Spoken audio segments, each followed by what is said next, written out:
오늘 본문 고린도전서 4장 1절부터 13절까지를 저와 여러분이 번갈아서 한 절씩 교독하시겠습니다.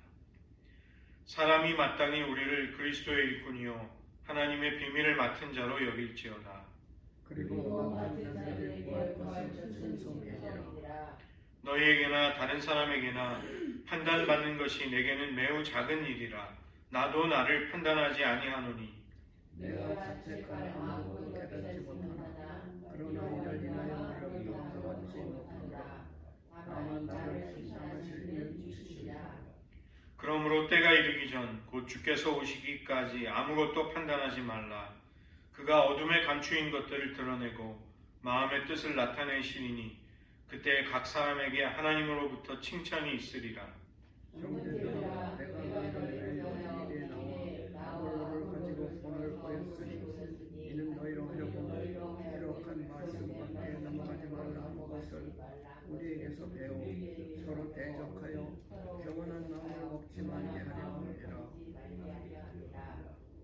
누가 너를 남달리 구별하였느냐? 네게 있는 것 중에 받지 아니한 것이 무엇이냐? 네가 받았은즉 어찌하여 받지 아니한 것 같이 자랑하느냐? 너희가 이미 배부르며 이미 부유하며 우리 없이 원망하는 거였도다. 우리가 너희에게 왕복하기 위하여 참으로 너희의 원망을 하기를 원하노라.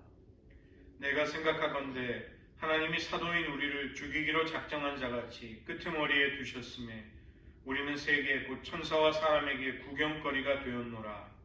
우리는 그리스도의 연으로 일어나되 너희는 그리스도 안에서 지혜롭고 우리는 약하다. 너희는 강하고 너희는 전기하되 우리는 비천하며.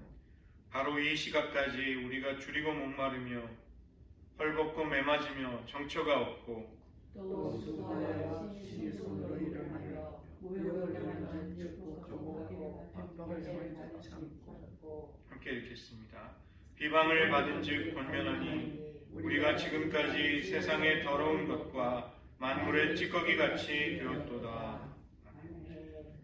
기도하시겠습니다.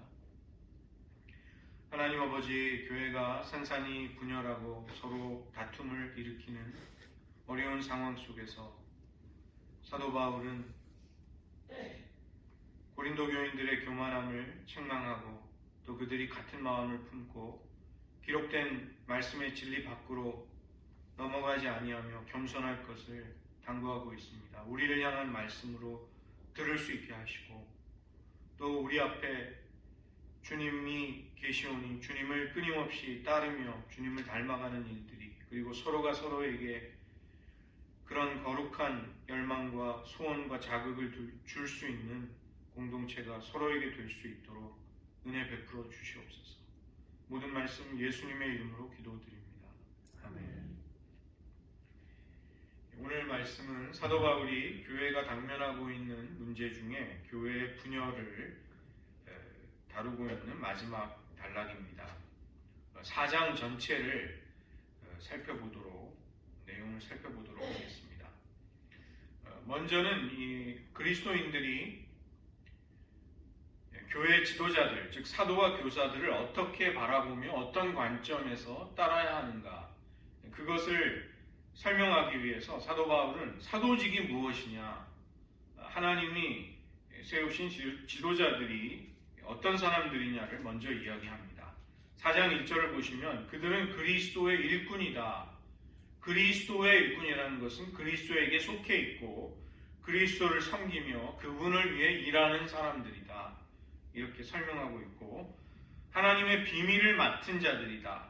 십자가에 못 박히신 그리스도가 우리를 구원하시는 하나님의 지혜와 하나님의 능력이 된다는 것을, 그 비밀을, 복음의 비밀을 하나님께 위탁받은 사람들이다. 이렇게 말하는 것이죠. 바로 그 그리스도 안에서 죄인들을 자기와 화목하게 하시기를 기뻐하시는 하나님, 그분이 행하시는 일들은 우리가 이해할 수 없고 인간의 지혜가 예상할 수 없었던 일들이었습니다. 이것이 하나님의 신비, 복음의 신비가 되는 것이죠. 더구나 이 맡았다는 것, 위탁을 받았다는 것은 자기가 주인이라는 뜻이 아닙니다.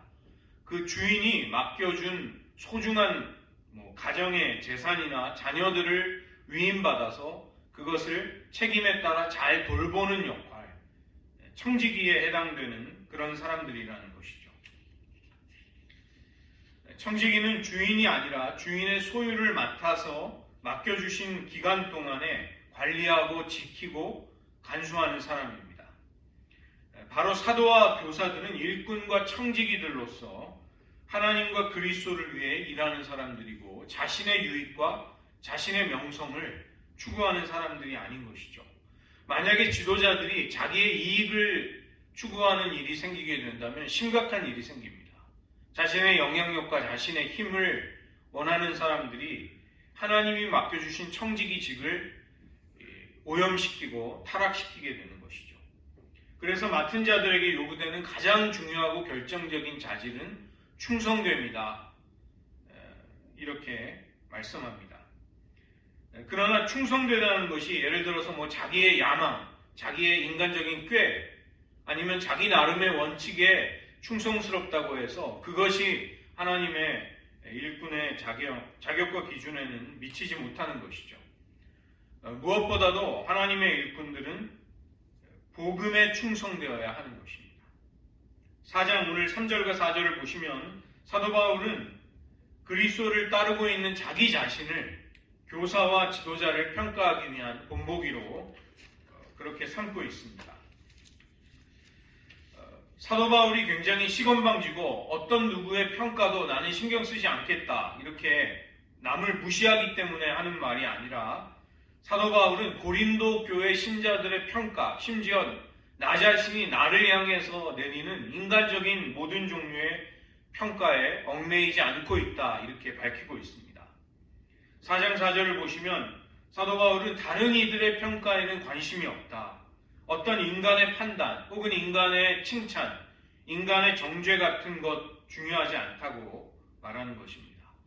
예수 그리스도의 날에 하나님이 하실 심판 앞에, 평가 앞에 서게 되는 것, 나에게는 그것이 무엇보다 중요하다. 이렇게 말합니다. 4장 5절에 보면 때가 이르게 되는데 그리스도께서 재림하셔서 모든 사람들에게 숨겨진 마음의 뜻, 숨어있던 생각과 마음의 깊은 동기들을 모두 드러내시고 그것에 대해서 심판하시는 날이 온다고 말씀하는 것이죠. 바울이 이 그리스도의 재림의 날을 바라보고 있는 그 의도가 그 문맥상에 무엇일까요? 이 사도들과 복음 전도자들, 지도자들을 비록 고린도 교회 교인들이 제대로 평가해 주지 않고 칭찬하고 인정해 주지 않을지라도 하나님의 칭찬이 있게 되는 그날을 나는 기다린다. 나는 사모한다. 그날이 있기 때문에 나는 인간의 평가에 대해서 그것을 어느 정도 초월할 수 있다. 이렇게 말하는 것입니다. 복음에 충실한 사역자라면 아무리 고린도 교인들이 비판하고 인정을 해주지 않을지라도 하나님이 칭찬해 주시는 그날을 바라본다. 이렇게 말하는 것이죠. 또 이것을 반대로 이야기한다면 인간이 아무리 칭송을 하고 추종을 하고 위대하다는 평가를 내린다 할지라도 만약에 하나님의 심판대 앞에서 하나님의 저울에 달아볼 때 자격미달이라는 하나님의 판단이 내리게 되면 그의 삶은 아무것도 아닌 것이 되는 것입니다. 아마도 두 종류의 사람들을 바라보면서 우리는 깜짝 놀랄 것입니다. 천국에서 큰 상을 받는 사람들. 우리가 볼 때는 저 사람의 인생이 그렇게 대단한 것이 없는데 놀랍게도 예수님은 굉장히 그를 칭찬하시면서 큰 상을 내리시는 그런 사람들을 우리가 보게 될 것이죠. 그 다음에 또 다른 사람들은 굉장히 우리가 위대한 사람으로 이렇게 추종을 하고 그런 평판을 얻고 있는데 정작 하나님 나라를 가면 하나님 앞에 아무것도 아닌 사람, 초라한 사람으로 부끄러움을 당하게 될 사람이 있을 것입니다. 예수님도 경고를 하시는데 이 땅에서 상을 다 받았다 이런 이야기를 하십니다. 어떤 사람들을 보면서 이 땅에서 칭찬과 명예와 부와 영향력을 누리면서 그런데 이제 그런 사람들은 하늘의 관점에서 볼 때 이 땅에서 네가 챙길 것을 다 챙겼다.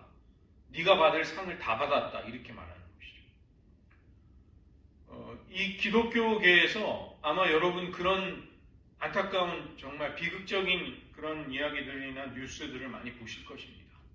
뭐 예를 들면 조이스 마이어라고 그 미국의 유명한 여성 지도자인데 성경 교사입니다. 그런데 정말 이 사람이 굉장히 큰 그 텔레비전으로 막 이렇게 복음을 전하고 성경 공부를 가르치고 뭐 출판을 하고 굉장한 사역을 하는 사역자가 됐어요. 근데 집이 제가 뉴스에 난 걸 봤는데 그 사람의 집이 6천만 달러. 집이 6천만 달러. 그 다음에 사설 제트기가 있습니다. 그 다음에 그 사람의 경호원이 살인사건을 저지르는 일도 있었어요. 그러니까 이게 뭐냐. 하나님이 그렇게 큰 사역을 하고 큰 부흥을 줬는데 왜 그 사람의 말로는 저거밖에 안 되냐. 이제 저는 그런 사람은 이 땅에서 자기가 받을 상을 다 받았다는 생각이 들어요. 복음 사역자가 6천만 달러짜리 저택에 어떻게 살까요? 600만 달러라고 해도 우리는 정말 기절할 정도로 정말 좋은 집일 텐데. 그러니까 이게 이해가 안 가죠. 그런 일이 많이 일어납니다. 제가 이제 내일 주일에도 좀 하나님에 대한 관점, 다른 관점을 소개해 드릴 텐데 더 자세한 이야기는 그때 하겠습니다. 두 번째 단락에서는 고린도 교인들의 교만에 대한 이야기를 합니다. 이제 사도 바울은 이 분열의 본격적인 숨은 원인 중에 하나를 고린도 교인들의 교만 때문이다 이렇게 진단을 내리는 것이죠. 먼저 진단을 내렸던 것은 시기와 다툼과 분쟁이 있다. 그런 이야기를 하면서 너희들이 인간의 지혜를 하나님의 지혜와 십자가가 취해야 할 영광스러운 자리에 두었기 때문이다. 이렇게 이야기를 하죠. 연속선상에 있는 것입니다. 참된 믿음과 진정한 사역에 대한 평가는 오직 예수님께 초점을 두고 주님으로부터 내려질 수 있는 것이죠. 그러나 고린도 교회 교인들은 어떤 사도를 다른 사도보다 더 높이고 어떤 지도자를 다른 지도자보다 더 따르면서 비교하는 그런 태도를 가졌습니다. 사도 바울은 이것을 단호하게 잘못됐다고 말하는 것입니다. 기록된 말씀 밖으로 넘어가지 말라. 왜 이런 원칙을 제시할까요? 그건 나와 아볼로라든가 다른 사람들로부터 이런 원칙을 배워라. 우리들이 지키고 있는 이 원칙을 너희들도 배워야 한다. 고린도 교회 교인들 중에는 자기가 추종하는 지도자들을 남보다 높이는 사람들이 있었습니다. 더 뛰어나다, 더 우월하다. 그러니까 내가 그 사람을 따르는 내가 남들보다 더 낫다라는 생각을 가지는 것이죠. 교회가 분열할 때는 늘 이런 아픔이 있습니다. 어떤 지도자를 정죄하고 비난하고 어떤 지도자는 더 낫다고 하면서 따라다니고 추종하고 이러한 일들이 분열의 혼란스러운 일들 속에 언제나 일어나죠. 그러나 사도 바울은 이제 장차 있게 될 하나님의 판단과 하나님의 심판이라는 관점에서 볼 때 그런 것은 아무 의미가 없다는 것입니다. 교회가 왜 분열했는가? 너희들의 고린도 교인들의 교만 때문이다. 이렇게 바울은 가슴 아픈 이야기를 하는 것이죠. 왜냐하면 그들은 모든 은혜와 선물을, 은사를 하나님께 다 받은 사람들입니다. 전적으로 모든 것을 받은 사람은 자기 자신을 자랑하거나 뽐낼 수가 없죠. 다 받은 것이니까. 너그럽게 그 은혜와 선물을 주신 분을 칭송하고 자랑해야 마땅한 것입니다. 선물이라는 것은 받은 사람을 높이는 것이 아니라 선물을 준 사람을 존귀하게 만들고 칭송하게, 칭찬하게 만드는 것이죠. 자신의 능력과 지혜가 하나님에게서 다만 올 뿐이라는 것을 인정하는 사람, 깨닫는 사람은 교만할 수가 없는 것입니다. 그러나 고린도 교회 이런 아픔 속에서, 분열 속에서 이런 혼란스러운 일이 일어난 것입니다. 4장 8절을 보시면 이것은 사도 바울의 반어법입니다. 비꼬는 말을 하는 것입니다. 실제로는 그렇지 않은데 이제 비꼬면서 표현을 하는 것이죠. 너희가 배부르며 풍성하며 왕이 되었구나. 그러나 실제 이 말은 무엇일까요? 너희들은 가난하며 비참하고 결핍에 시달리는 부족한 자들일 뿐이다. 너희는 결코 왕처럼 스스로를 높일 수 없는 자들이다. 바울이 그 얘기를 일깨워주고 있는 것입니다. 너희는 가난하며 하나님만을 의존해야 살 수 있는 자들인데 그것이 너희의 본분이고 참 모습인데 너희는 너희 자신을 너무도 모르고 있구나. 그렇게 이야기하죠. 그 다음에 9절부터 13절에서 세 번째로 사도 바울은 사도의 참된 표지가 무엇인가를 이야기합니다. 하나님은 복음의 비밀을 맡은 청지기들, 즉 사도들을 끄트머리에 두셨다 이렇게 이야기합니다. 끄트머리라는 것은 모든 사람 중에 맨 마지막에 두는 것이죠. 로마의 개선 장군이 전쟁에서 승리하고 돌아올 때 전쟁 포로들을 맨 끄트머리에 두고 로마로 입성했습니다. 그러면 로마 시민들은 승전하는 개선 장군을 환호를 그 군대에게 이제 그 장군에게 박수를 치면서 환호를 올리며 열렬히 환영을 했던 것이죠. 그 맨 끄트머리에 둔 사람은 가장 비참한 전쟁 포로를 말하는 것입니다. 그 다음에 죽이기로 작정한 자같이 우리를 두셨다. 우리를 만드셨다. 로마의 원형 경기장 콜로세움에서 이 맹수와 죄수들을 싸움을 시키죠. 그러면 당연히 맹수가 그 사람을 죽이고 잔인하게 잡아먹습니다. 이 피해 굶주린 광기에 가득 찬 로마의 황제와 로마 시민들은 그런 끔찍한 일을 그 당시 가장 인기 있는 스포츠로 즐겼습니다. 그 다음에 검투사들의 생명을 건 경기. 검투사들이 목숨을 걸고 싸우는 것이죠. 이긴 사람은 그 패배한 사람의 생명을 빼앗습니다. 그런 경기가 로마의 그 원형 경기장에서 열리고 그것이 오늘날 프로야구 경기처럼 아이스하키 경기처럼 그렇게 많은 시민들이 그것에 열광하고 그런 경기들을 즐겼습니다. 검투사들이 목숨을 걸고 싸우다가 서로가 서로를 죽이는 그 비참한 경기를 벌일 때 그 자리에 끌려 나온 사람, 그들이 그리스도인들이었습니다. 순회 전도자로 살아가는 사도들은 어느 곳을 가도 어느 도시에서도 안정된 지위나 권력이나 그들을 보호해줄 안전장치가 없는 삶을 살았습니다. 권리도 없고 명성도 없는 외국인으로 그렇게 살았던 것이죠. 사형 판결을 받고 원형 경기장에 끌려와서 사람들의 유익거리가 되어서 죽어갔던 노예와 범죄자와 전쟁 포로와 같은 그런 처지에 하나님이 우리를 두셨습니다. 이렇게 사도 바울은 이야기하는 것입니다. 더구나 십자가에 못 박힌 메시아, 그분이 세상의 구원자라는 복음을 전하기 때문에 사람들로부터 말할 수 없이 불쌍하고 비참한 사람들이라는 손가락질을 당했던 것입니다. 4장 10절을 보시면 고린도 교인들이 스스로를 바라보는 것과 그들이 사도들을 바라보는 방식이 얼마나 다른가를 이야기해주는 구절이 10절입니다. 사도들은 십자가의 미련함을 전했습니다. 그리고 사람들을 불편하게 만드는 스칸달론, 걸려 넘어지게 하는 십자가의 메시지를 전했기 때문에 그들은 사람들에게 꺼리껴지고 환영받지 못하는 사람, 미련한 자들이었습니다. 또 사회 엘리트나 중산층이 아니었기 때문에 사회적으로 가장 취약한, 약한 사람들이었죠.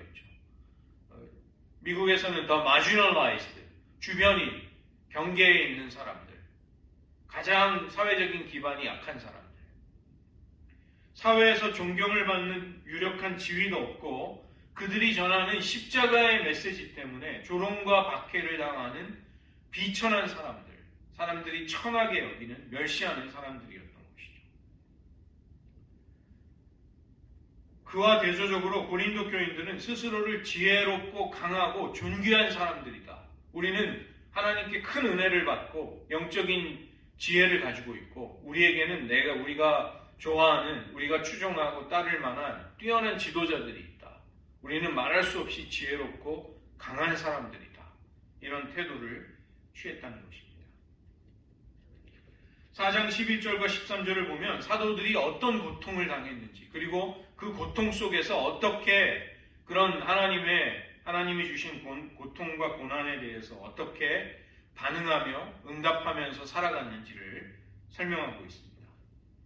사도들과 복음 전도자들은 저주와 박해와 비방을 받았지만 자신들을 그렇게 고통을 준 사람들을 축복하며 인내하면서 그들을 계속해서 친절하게 권면하고 그들을 위해서 사역을 했던 것입니다. 사도들은 세상의 만물의 찌꺼기가 더러운 것과 찌꺼기같이 취급당했다, 이렇게 말하는 것이죠. 사람들이 그냥 버려야 될 쓰레기 취급을 당한 것입니다. 바울은 마지막으로 훈계를 하고 있는데 14절부터 21절의 내용입니다. 이 바울이 지금 하고 있는 훈계는 어떤 면에서는 고린도 교인들을 부끄럽고 당혹스럽게 만들 수 있는 아픈 이야기일 수 있었습니다. 왜냐하면 고린도 교인들의 교만함과 그들이 복음의 진리 위에, 십자가 위에 서 있지 않은 그들의 모습을 어찌 보면 책망했기 때문이죠. 그러나 바울이 훈계했던 목적은 진정으로 그들을 사랑했기 때문인 것입니다. 영적인 아버지로 복음으로서 낳았던 그들을, 자식처럼 여기는 그들을 사랑하고 그들이 진리 위에 바로 서기를 간절히 원했기 때문에 그들이 듣기에 버거울 수도 있고 힘들 수도 있는 그런 이야기를 하고 있는 것이죠. 4장 15절을 보시면 여기 스승에 관한 이야기를 합니다. 이제 스승이라고 번역이 되어 있는데 고대 이 로마에서는 어린 자녀가 어린 시절에 그 아버지의 노예 중에서 지혜롭고 이제 경륜을 갖춘 충성된 노예가 그 어린 주인의 자식의 후견인이 되어서, 스승이 되어서 그 자녀를 훈육하고 가르치고 보호하는 역할을 했습니다. 그 사람들을 말하는 것입니다. 헬라어로 파이다고고스라고 하는데 이 갈라디아서 3장 24절을 보면 율법이, 복음이 우리에게 오기 전에 율법이 바로 그 파이다고고스가 되었다. 그거를 이제 어떻게 번역하냐면 개역 개정판은 초등교사가 되었다, 이렇게 이야기합니다. 그 다음에 우리가 예전에 보던 개역 한글판에는 몽학 선생이 되어서 율법이 우리를 그리스도에게로 인도한다, 그런 표현을 쓰죠. 그것이 바로 그 어린 자녀를 돌보는 지혜 있고 충성된 경륜을 갖춘 노예가 했던 역할입니다. 그래서 바울이 그 이야기를 하는 것입니다. 그리스도 안에 1만 명의 스승이 있을지라도, 1만 명의 파이다고고스가 있을지라도 나는 그 정도의 권위를 가지고 하는 이야기가 아니다. 나는 아버지의 권위를 가지고 너희를 영적인 복음으로서 영적으로 낳은 아버지의, 영적인 아비의 입장에서 너희에게 사랑으로 권면하고 있는 것이다, 이렇게 말하는 것입니다. 당연히 파이다고고스, 스승의 권위보다 아버지의 권위가 더 높은 것이죠. 그 다음에 4장 16절을 보시면 이것은 굉장히 대담한 말입니다. 너희는 나를 본받는 자가 되라. 우리가 어떤 문맥 속에서 바울이 이 말씀을 했는지를 알게 되면 이 표현의 의미를 알 수가 있는 것이죠. 이 본받는 자라는 것은 미메테스라는 말인데, 이제 영어 성경에서는 이미테이터, 흉내내는 사람, 모방하는 사람, 그런 식으로 따라하는 사람, 이렇게 번역을 했습니다. 이 미메테스라는 것은 누군가를 따르고 누군가를 본받으려고 해서 마치 도장을 찍듯이 그 사람의 성품과 그 사람의 특징이 그 본받으려는 사람 안에서도 이루어질 때 그런 사람들을 미메테스라고 합니다. 미메테스. 바울은 인간으로서 나를 따르라, 나를 본받으라, 내 모습이 너희들의 표본이다, 본보기다, 이렇게 말하는 것이 아니죠. 자기 자신을 따라야 할 대상으로 제시하는 것은 아닙니다. 내가 미메테스가 되어 살아갔듯이 너희들도 나를 보면서 함께 그 길을 가자, 이렇게 이야기하는 것입니다. 사도 바울이 누구를 본받고 누구를 따르기를 원했을까요? 고린도전서 11장 1절에서 그것을 밝히고 있습니다. 내가 그리스도를 본받는 자가 된 것 같이 너희는 나를 본받는 자가 되라. 그래서 이 맥락 속에서 이야기를 하는 것입니다. 사도 바울은 인간인 내가 너희들의 본복이다 이렇게 말하는 것이 아니라 내가 그리스도의 미메테스가 돼서 그리스도를 본받았듯이 내 안에 이루어진 그리스도의 형상을 너희들이 따르는 자가 되라. 그 형상을 너희 안에 이루기를 힘쓰는 자들이 되라. 그렇게 말하는 것이죠.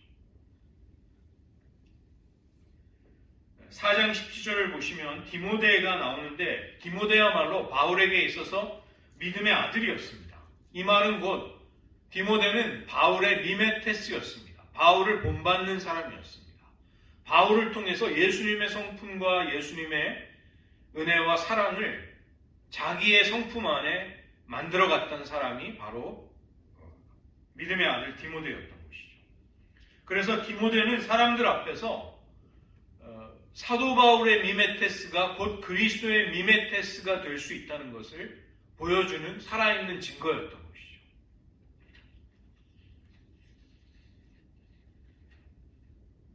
바울은 자기의 동역자이며 함께 섬겼던 디모데를 고린도로 보내는 중이었습니다. 그러니까 디모데가 고린도 교회에 와서 행정적인 일만 처리하고 설교만 하는 것이 목적이 아니었다는 것입니다. 디모데의 존재 자체가 사도 바울을 뒤따르고 본받는 자, 사도 바울의 미메테스가 어떤 사람인가를 사람들 앞에, 교인들 앞에 생생하게 보여줄 수 있었던 것이죠. 살아있는 증거로서 디모데는 고린도 교회에 보냄을 받아서 사도 바울 안에 있는 그리스도의 형상을 쫓아가는 진정한 성도의 모습을 사람들 앞에 보일 수 있었던 것입니다.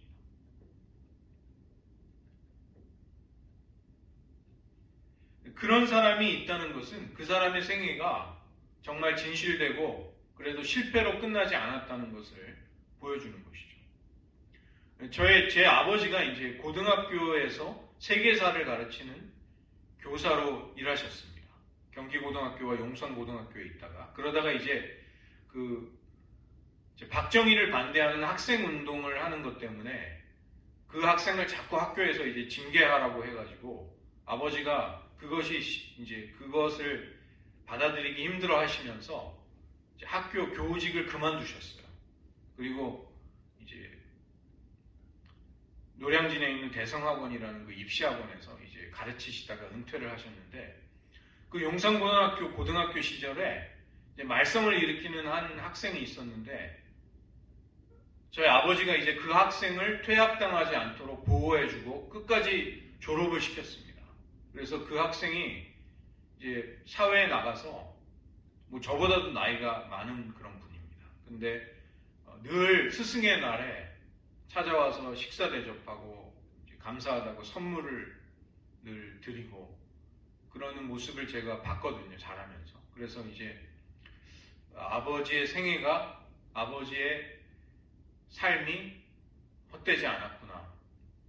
한 사람에게 헌신했던 열매가 있구나. 이제 이런 것을 저는 볼 수 있었습니다. 사도 바울도 이제 그랬던 것이죠. 물론 사도 바울에게는 더 많은 열매가 있었죠. 그리스도 예수 안에서 바울이 하는 일, 그가 각처 교회에서 선교지에 갈 때마다 하는 일이 무엇인가를 생생하게 보여주는 것은 그의 메시지이기도 했지만 사실은 살아있는 증거, 바울을 본받는 자가 된 디모데였던 것이죠. 또 하나 사도 바울은 고린도 교인들이 사도 바울의 설교, 그의 말에 주목하는 것보다 예수 그리스도의 복음의 능력에 주의를 기울이기를 원했던 것입니다. 내가 가서 교만한 자들의 말, 그들이 무엇을 말하는가 그것이 아니라 능력을 보겠다. 능력을 확인하겠다. 너희가 성도라고 스스로를 그렇게 평가하고 있지 않느냐. 그렇다면 하나님의 나라가, 하나님의 통치가 너희들의 삶 속에 얼마나 이루어졌는지, 하나님이 얼마나 능력으로 너희들의 삶에서 역사하시고 계시는지를 내가 보겠다, 확인해 보겠다. 바울은 그렇게 말하는 것입니다. 4장 21절을 보시면 매를 가지고 간다는 것은 어린아이의 잘못을 이제 벌주고 교정해주는 막대기를, 회초리를 말하는 것인데 이것은 치리를 상징하는 것이죠. 교회에 잘못하고 범죄한 사람들을 치리하는 것을 상징입니다. 바울은 고린도 교회를 다시 방문할 때 하나님의 진리 위에 서지 않고 복음에 불순종하는 사람들을 치리하는 그런 가슴 아픈 일이, 그런 고통스러운 일이 있기를 원하지 않았습니다. 물론 어쩔 수 없이 그런 일도 사도 바울은 해야만 했습니다. 그러나 사도 바울이 원하는 것은 그들에게 회개와 회복이 있기를 원했던 것이죠. 그래서 사랑과 온유한 마음으로 그들을 만날 수 있기를 원했던 것입니다.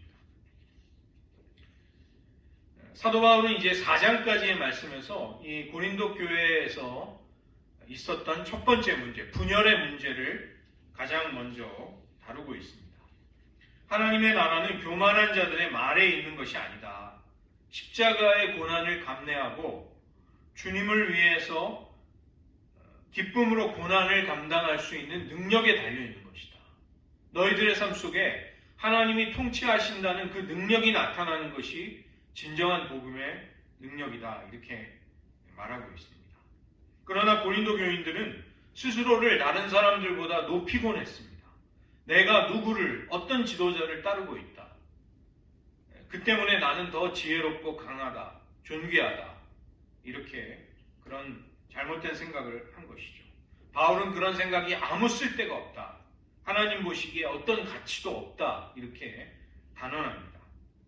그리고 진리를 떠나서 세상의 길, 인간적인 기준을 따라 살아가는 고린도 교인들을 우리가 지난 시간에 살펴봤죠. 그리스도 안에 어린아이, 육신에 속한 자, 영적인 미숙아들이다. 이렇게 말하는 것입니다. 교회의 지도자들은 그리스도의 일꾼이며 하나님의 비밀을 맡은 청지기일 뿐이죠. 그렇기 때문에 역할과 사명을 맡긴 주인에게 충성하다가 다시 오실 주님, 재림의 날에 하나님으로부터 평가와 심판을 기다리는 종들일 뿐이다. 하나님은 그날 우리의 마음의 숨은 생각과 뜻을 다 드러내실 것이다. 바울은 그렇게 말하는 것입니다. 저희들 먼저 말씀을 의지해서 기도하기를 원합니다. 우리들도 그리스도의 날에 하나님 앞에 서게 될 것입니다. 우리는 그때 주님 부끄러움 없이 영과 혼과 육이 거룩하여 정결하여서 주님 앞에 설 수 있도록 은혜해 주시옵소서. 주님, 우리가 스스로를 지금 지혜롭게 여기고 있다면, 그래서 지도자와 동료 성도들을 판단하는 자리에 앉아 있다면 주님 모든 교만함을 내려놓을 수 있도록 도와주시옵소서. 도리어 주님 앞에 겸손하고 복음을 위해 우리가 얼마든지 더 어리석고 더 약해지고 더 비천해지는 자리에 내려갈 수 있는 하나님의 백성 되게 하소서. 저희들 기도하기 원합니다. 우리도 교회 분열이라는 아픔을 겪었습니다. 그리고 이 문제를 하나님 앞에서 우리 자신의 진정한 본분을 되찾음으로써 우리는 극복할 수 있을 것입니다. 이를 위해서 은혜 주시기를 먼저 한번 기도하시겠습니다. 하나님 아버지, 저희들도 고린도 교회가 겪었던 분열의 아픔, 지도자를, 특정한 지도자를 따르고 추종하며 교회가 찢어지고 많은 분쟁이 혼란스러운 시간들을 겪어야 했습니다. 하나님, 우리를 불쌍히 여겨주시옵소서. 우리들 안에도 영적인 미성숙함이 있었습니다. 우리들은 성숙한 그리스도 안에 어린아이들과 같았습니다. 하나님, 우리들의 그로 인한 모든 부족함들을 불쌍히 여겨주시고 용서하여 주시옵소서. 하나님, 저희들 그리스도 예수의 날에 주님이 오셔서 우리의 마음의 뜻과 숨은 동기들을 모두 감찰하시고 드러내시는 그날 저희들 부끄러움을 당하지 않기를 원합니다. 하나님, 주님 앞에 주님이 기뻐하시는 모습으로 살아가기를 원합니다. 하나님, 우리가 끊임없이 지도자들과 동료 신자들, 형제 자매들을 판단하는 자리에서 내려올 수 있도록 도와주시옵소서. 우리가 누구보다 더 지혜롭고 강하고 뛰어나다는 그런 인간적인 생각들을 내려놓을 수 있도록 도와주시고, 하나님, 복음을 위해서라면 우리가 더 약해지고 더 비천해지고 또 더 고난받는 자리로 주님과 함께 갈 수 있도록 하나님 도와주시옵소서. 한 가지 더 마지막으로 기도하시겠습니다. 사도 바울은 두 가지를 권면하고 있습니다. 기록된 말씀 밖으로 넘어가지 말라. 너희는 나를 본받는 자가 되라. 고린도 교인들의 실수와 잘못은 하나님의 말씀의 진리를 초월해서 마음대로 그 기준과 잣대를 인간의 지혜와 자신들의 능력을 신뢰하면서 앞세운 데 있었습니다. 그것은 여러 가지 교회의 문제와 아픔으로 터져나왔습니다. 그리고 우리도 비슷한 혹은 동일한 그 위기를, 아픔들을 지금도 겪고 있는 것이죠. 저희들 기도하기 원하는 것은 하나님, 기록된 말씀 밖으로 저희를 넘어가지 않도록 도와주소서. 하나님의 지혜와 하나님의 능력을 언제나 앞세우면서 인간적인 지혜와 인간의 기준들을 그 복음의 권위와 기준 앞에 굴복시킬 수 있도록 도와주시옵소서. 사도 바울이 그리스도의 미메테스, 그리스도를 본받는 자가 됨으로써 고린도 교인들을 향해 나를 본받는 자가 되라고 권면하였습니다. 하나님, 우리들 가운데 지도자들이 그리스도를 본받는 자들이 되게 하여 주시옵소서. 그로 인해서 교회에서 성도들이 지도자들을 본받을 때 주님을 본받는 일들이 일어나게 하여 주시옵소서.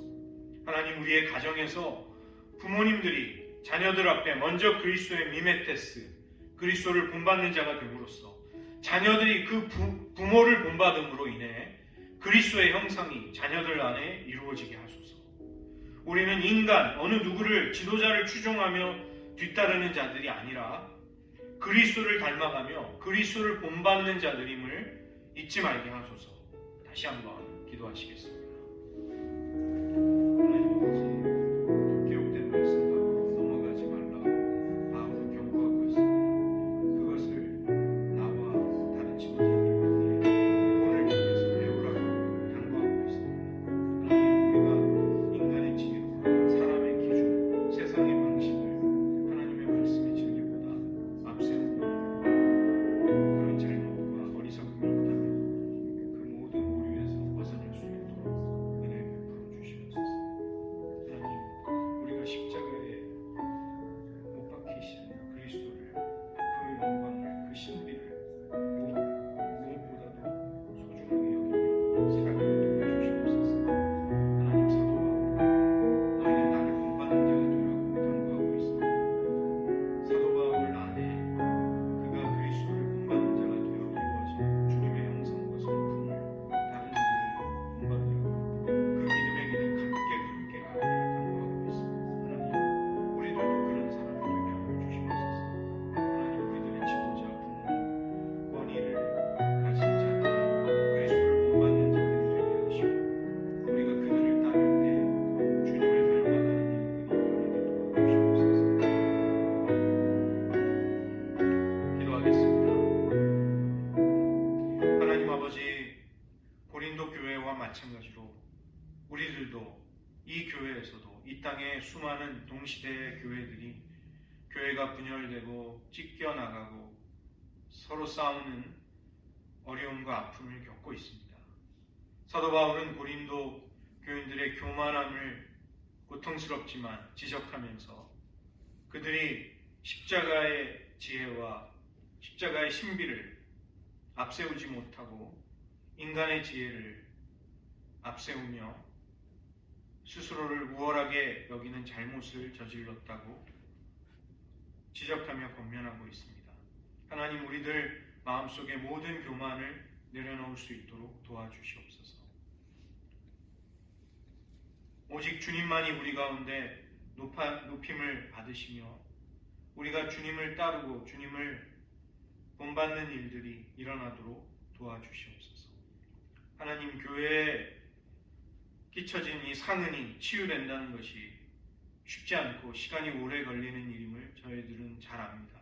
그러나 소망을 가지고 우리가 복음에 충성되이 하나님만을 바라보며 믿음에 견고하게 서서 주님을 따를 때 우리를 은혜로 이끌어 가시는 하나님의 큰 사랑을 맛보게 하시고 기록된 말씀, 그 진리를 벗어나지 않을 수 있는 은총 속에 살아가게 하여 주시옵소서. 모든 말씀 예수님의 이름으로 기도드립니다.